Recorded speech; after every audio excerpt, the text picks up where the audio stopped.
Good morning, students. Today we will discuss the topic of Preamble of the Constitution of India.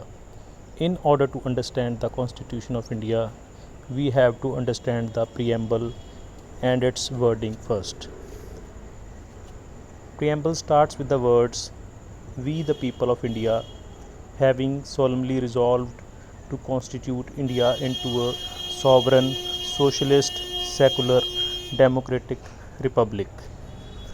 See, if we go by the wording of preamble, we will realize that its wording is like that, as if the Constitution of India is made by the people of India. No doubt, the Constitution of India is made by the constitution makers, by the Constituent Assembly, but it represents the wishes and aspirations of people. That's why its wording is like that.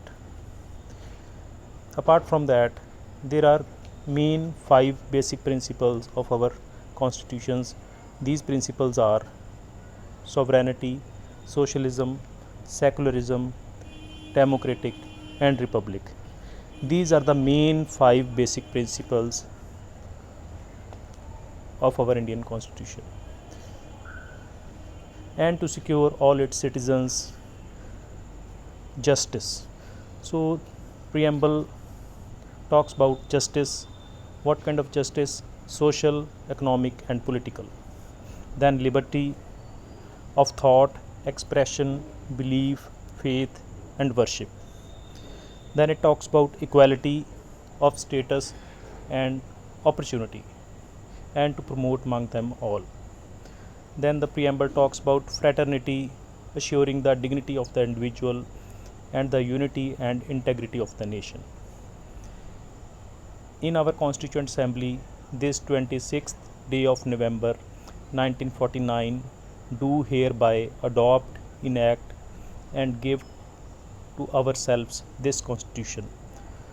So there are two things that needs to be kept in mind, that our Constitution was prepared on 26th November 1949, and it was signed by the Constituent Assembly or constitution makers, but the constitution was implemented on the day 26th January 1950. Due to the historical importance of this day, because in 1930, on the day 26th January, Congress party passed a resolution for complete independence. So for the importance of this day, the Constitution of India was implemented on 26 January 1950. Thank you.